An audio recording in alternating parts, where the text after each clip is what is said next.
안녕하세요. 토요미스테리 디바제식합니다. 너무도 좋아하는 연예인을 가까이서 만날 수 있는 절호의 찬스는 단연코 팬미팅이나 사인회겠죠. 직접 사인도 받고 대화까지 나눌 수 있게 팬들이 손꼽아 기다릴 수밖에 없습니다. 특히나 K-팝 유명 아이돌의 팬사인회는 비행기를 타고 온 해외 팬들까지 심심찮게 볼 수 있을 정도죠. 우리나라와 가까운 일본에서도 비슷한 형식의 팬 이벤트가 존재합니다. 그 이름은 악수회.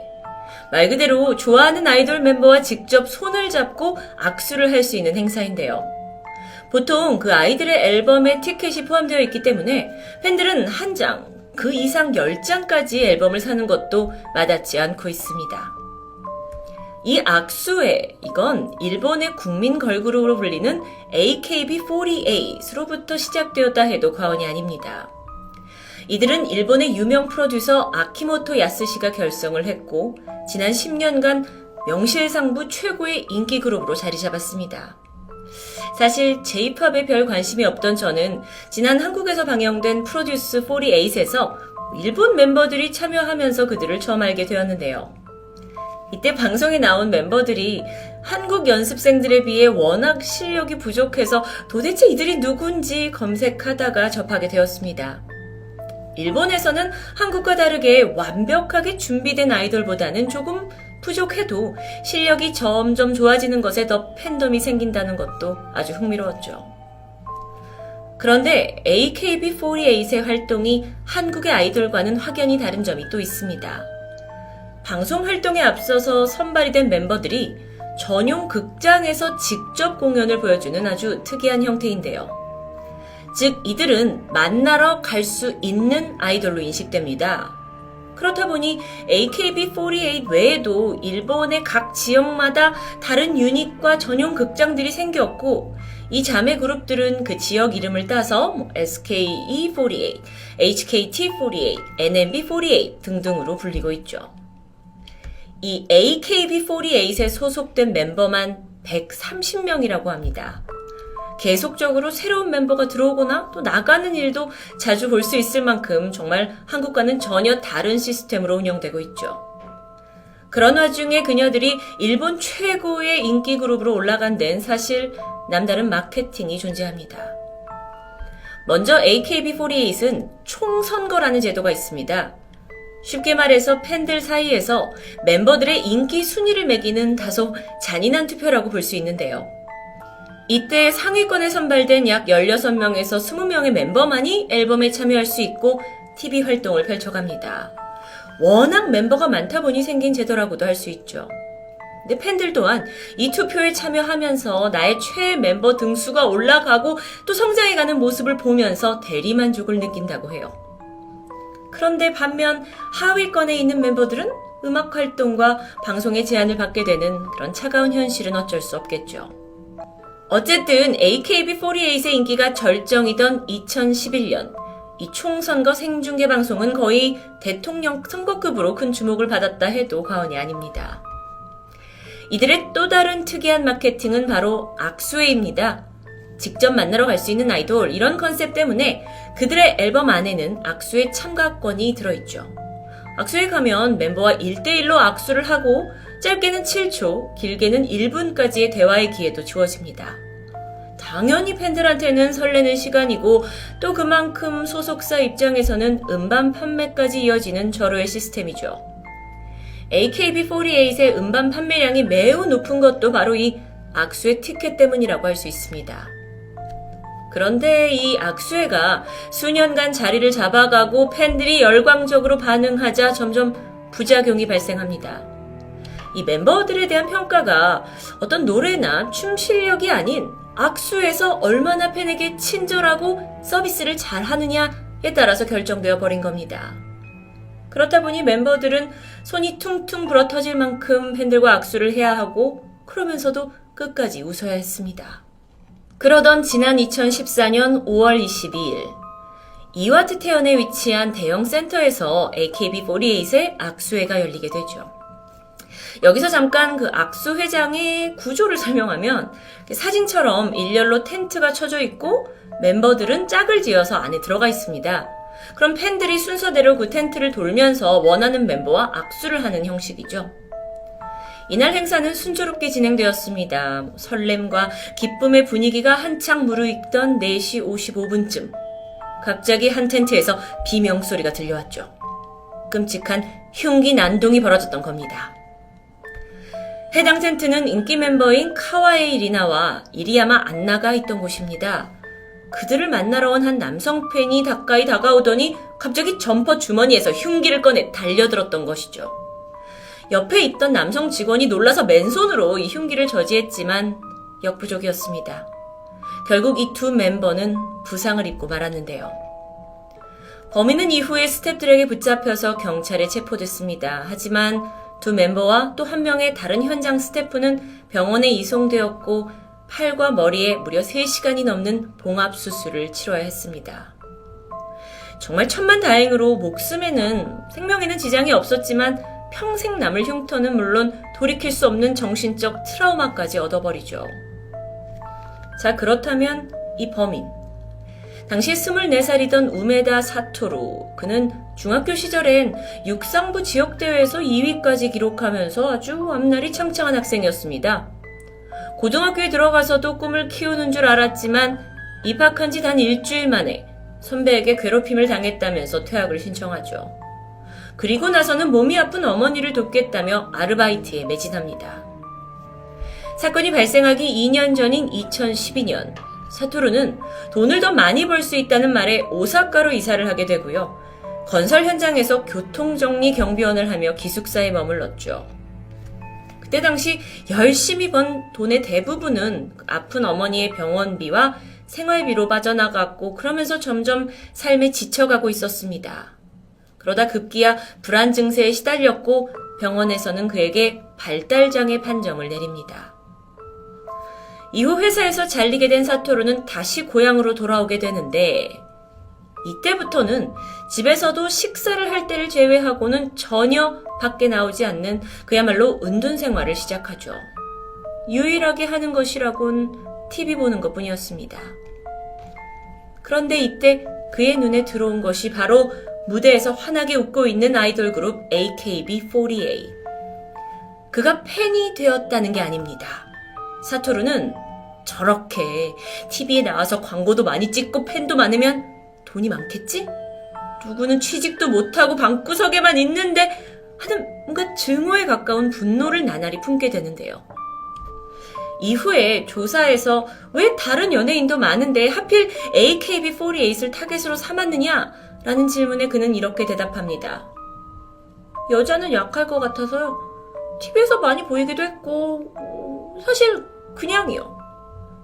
정말 그저 이유 없는 미움이었죠. 그러던 2014년 3월 말 사토루는 자신의 동네 근처에서 악수회가 열린다는 사실을 깨닫습니다. 그리고 당장 그녀들의 앨범을 구매한 후 악수권을 확보했고요. 이후 접이식 톱을 제조합니다. 칼날이 대략 20cm 정도였는데 접착제로 톱에 커터칼 4개를 붙여서 자기가 직접 개조한 무기였죠. 이후에 D-Day를 기다리면서 그는 이 흉기가 잘 드는지 직접 골판지를 잘라보며 실험을 하고 준비하고 있었습니다. 그리고 사건 당일 그는 어머니에게 산책을 다녀온다면서 집을 나섰고 악수회에 들어가서 환하게 팬을 맞이하는 멤버들에게 끔찍한 폭행을 저지르게 됩니다. 물론 현장에는 안전을 위해서 약 100여 명의 스태프들이 상주하고 있었습니다.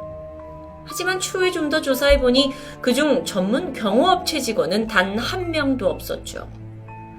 워낙 팬이 많이 몰려서 시간이 부족해서인지 참가자들의 소지품 검사 같은 기본적인 절차는 무시되었습니다.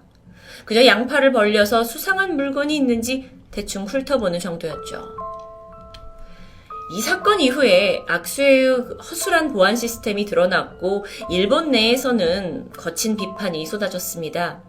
동시에 악수회 입장권의 판매 방법에 문제를 삼기도 했고 또 이 멤버들의 안전을 위해서라도 악수회를 폐지해야 하는 것이 아니냐라는 의견도 있었죠. 사실 이 피습 사건 이전부터 악수회에서는 크고 작은 사고가 끊이지 않았습니다. 불특정 다수들이 오고 또 신체 접촉이 있다 보니 어쩌면 예견된 일이기도 했어요.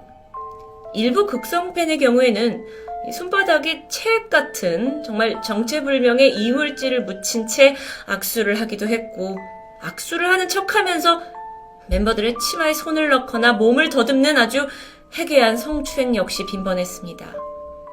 게다가 안티 팬들마저 악수에 참여해서 자기가 싫어하는 멤버의 면전에 욕을 날리기도 했고요.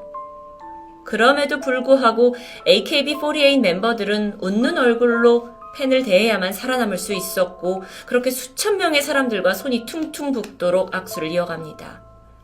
정말 이 악수회가 순수한 팬 미팅인지에 대한 의문이 드는 부분입니다. 그래서 알고 보니까 악수회가 사실은 일본의 유흥업계에서 시작된 아이디어라는 게 알려집니다. 술집에서 돈을 내고 원하는 상대와 스킨십을 할 수 있는 시스템을 어쩌면 조금 변형해서 옮겨왔다는 것이죠. 실제로 AKB48이 만들어질 당시에 주요 스텝 중 한 명이자 이 악수회를 제안한 토가사키 토모노부는 과거의 유흥업계 종사자로 이름이 나 있습니다. 하지만 이런 사실이 밝혀졌음에도 불구하고 대부분의 일본 연예계 관계자들은 악수회 폐지는 곤란하다고 입을 모으고 있습니다. 왜냐하면 악수회라는 게 단순 팬 이벤트가 아닌 앨범 판매를 올리는 아이돌 사업 최대의 상술이기 때문입니다. 그나마 그날의 피습 사건 이후 달라진 게 있다면 모든 악수회장에 금속 탐지기가 설치되었고 경비 체제가 강화되었을 뿐입니다. 그 당시 피해 멤버 중 한 명인 이리야마 안나는 사건 이후에 트라우마로 인해 더 이상 악수회에 참여할 수 없었습니다. 당시 그녀는 손가락에 큰 부상을 입었는데 지금까지도 손가락이 제대로 펴지지 않아서 글씨를 쓰는데 어려움이 있다고 전했죠. 자, 그렇다면 범행을 저지른 사토루. 그는 징역 7년을 선고받았고 교도소에 수감되는데 올해 2021년 출소 예정입니다. 일본에서만 존재하는 특이한 팬미팅 악수회. 여전히 아이돌에게는 중요한 이벤트로 자리 잡았습니다. 물론 팬들에게는 좋아하는 연예인의 손도 잡고 대화까지 하는 즐거운 기회죠. 하지만 멤버들이 하루에 3,000번 정도 악수를 해야 하고 이걸 또 3일 동안 지속했을 때 이게 정말 우리가 좋아하는 그 아이돌을 위한 일일까요?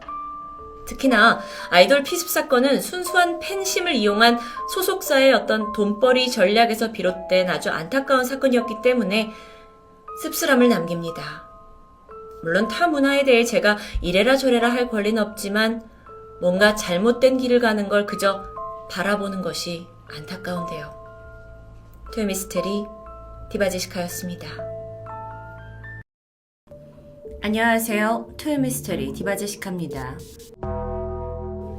전 세계적으로 유명한 애니메이션 심슨. 우리나라에서도 예전부터 만화 심슨이 미래를 예언하고 있는 게 아니냐는 추측이 존재했습니다. 만화 속에서 등장한 장면들에서는요, 트럼프 당선을 예언하기도 하고 또 힉스 입자 발견과 함께 최근에는 코로나 바이러스 유행까지 들어맞으면서 제작진 중에 일루미나티 예언가가 있는 게 아니냐는 논란이 일기도 했었죠. 이처럼 오래된 과거에 만들어진 만화나 소설의 에피소드 속 내용이 현재와 딱 들어맞는 건 굉장히 화제거리가 됩니다. 그런데 2020년도 코로나 바이러스가 전 세계를 강타하고 일본의 한 애니메이션이 뜨거운 감자로 떠오르게 되죠. 2020년 예정되었던 도쿄 올림픽 연기됐다는 소식이 들려오고 나서 일본의 트위터에는 한 사진이 눈에 띄었습니다. 바로 1988년에 개봉했던 애니메이션 아키라의 한 장면이었는데요.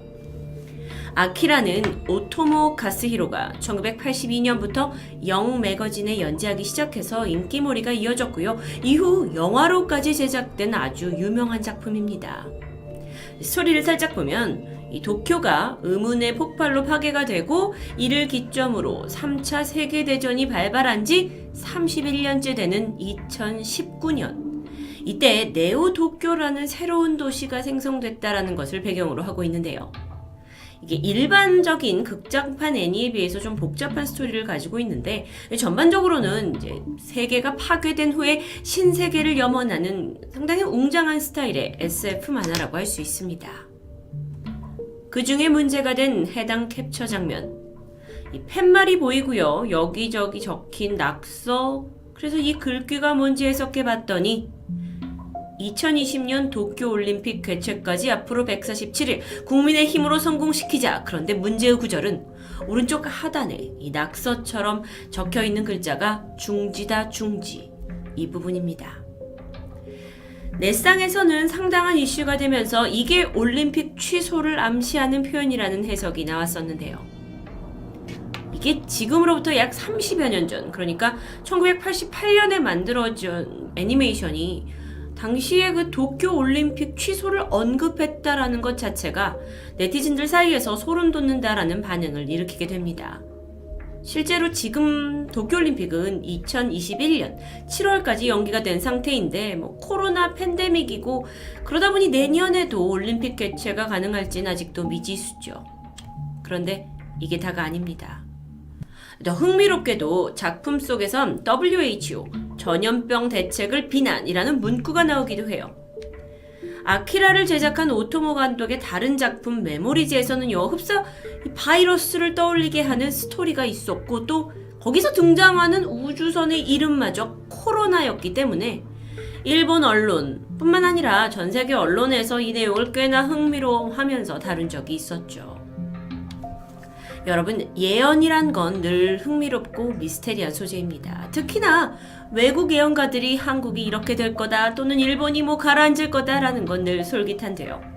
저도 몇 달 전에 예언가 주세리노의 내용을 다룬 적이 있었죠. 하지만 오늘은 일본 내부에 있는 예언자에 대해 좀 더 알아보고자 합니다.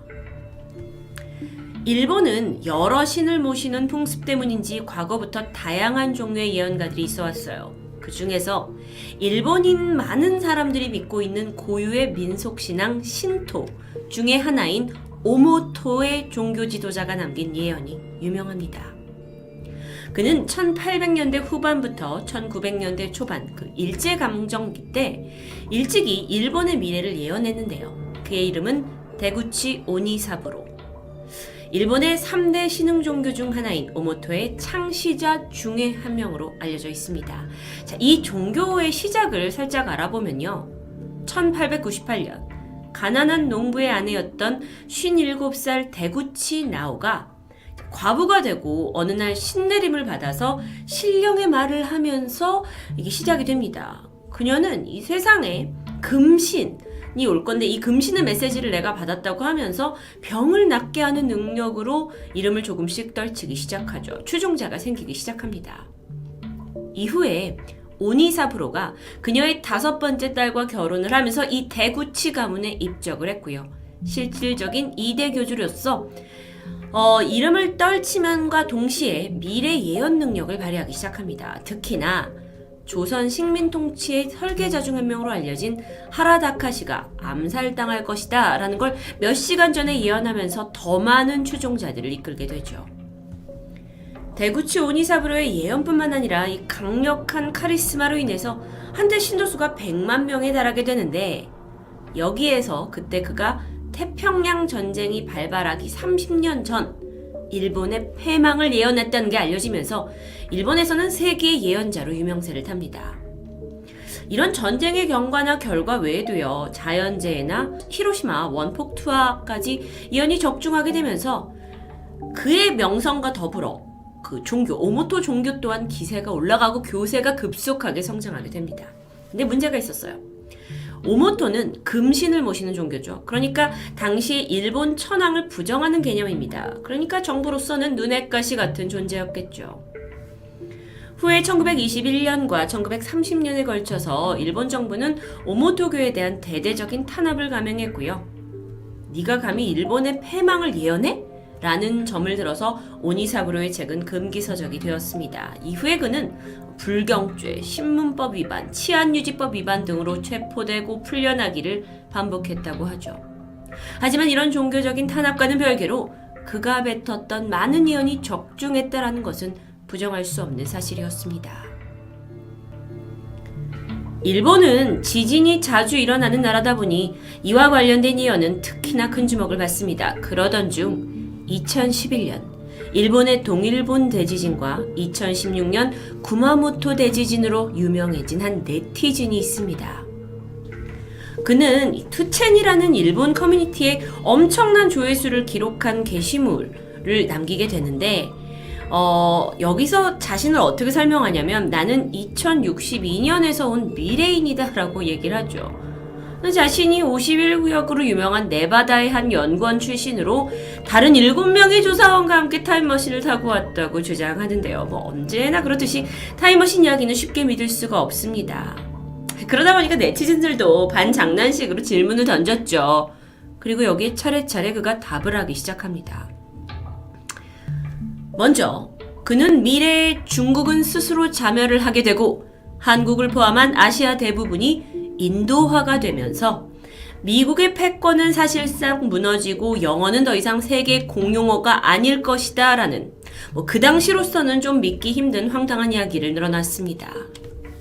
하지만 그 일본 사람 특성상 가장 많은 질문은 자연재해 관련이었어요. 그는 변동이 많다면서 답변을 약간 회피하는 듯 했는데 그중 2010년 11월 14일 자연재해에 관련된 질문에 암호로 답을 남기게 됩니다. 이걸 풀이하면 산에 올라가라로 해석이 되는데 네티즌들이 보기에는 해수면이 상승한다는 건가? 엄청난 규모의 쓰나미가 온다는 거야? 라고 추측만 난무했을 뿐이죠. 그리고 이 답변이 올라온 지 4개월 후인 2011년 3월 11일 동일본 대지진이 발생합니다. 그러면서 미래에서 왔다는 그의 말들은 굉장한 주목을 받게 됩니다. 실제로 동일본 대지진 당시에 그 쓰나미가 몰려왔고 엄청난 인명피해가 있었어요.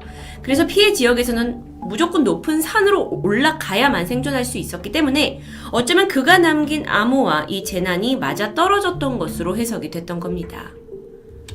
게다가요, 그가 2010년 동안 뭘 해두는 게 좋습니까? 라는 질문에 해산물을 먹어두는 게 좋을 것이다 라고 답변했는데요. 여기에 대해서는 후쿠시마 원전 사고까지 그가 예측한 것이 아니냐고 주장합니다. 그런데 여기서 다가 아니죠. 이 동일본 대지진이 있은 지 약 4개월 후인 2011년 7월 그가 또 한 번 글을 올리는데요. 지난번 지진에 대해선 미안하게 됐다. 그게 내가 할 수 있는 범위의 최대한의 경고다. 이번 임무가 완료되면 2016년 4월 15일에 다시 오겠다. 이 글을 마지막으로 그는 자취를 감추게 됩니다. 시간이 지나 2016년 4월 14일, 그러니까 돌아오겠다는 날의 하루 전이죠. 이날 일본 구마모토에 대지진이 일어났습니다. 기가 막히게 날짜가 맞아 떨어진 거죠. 그러니까 사람들이 또다시 그가 지진을 예언한 게 아니냐면서 술렁였습니다. 이렇게 2번이나 잘 맞는 예언을 했다라는 점에서 일본의 오컬트 마니아와 일부 네티즌들 사이에서 그가 유명세를 떨쳤고요. 2062년에서 온 미래인이라는 이름의 공식 사이트까지 만들어집니다. 실제로 그가 미래인인지 아닌지는 알 수 없습니다. 하지만 이 해프닝은 일본 공중파 방송 프로그램까지 소개될 정도로 아주 큰 주목을 받았다고 하네요. 불확실한 현재일수록 앞으로 어떤 미래가 펼쳐질지에 대한 어떤 누군가의 예언은 항상 주목을 받았습니다. 워낙 한치 앞도 모르는 이 미래에 나한테 어떤 일이 벌어질까, 이 세계에 어떤 일이 있을까는 늘 인간의 본능적인 궁금증이라고 할 수 있겠죠. 게다가 일본이 어떻게 망할 거다 또는 자연재해를 당할 거다라는 예언에 좀 솔깃해지는 건 어쩌면 역사적인 아픔을 겪은 한국인의 본능이 아닐까 싶습니다. 지금까지 일본에서 유명한 자국민 예언가에 대한 이야기, 토요미스테리 디바제시카였습니다.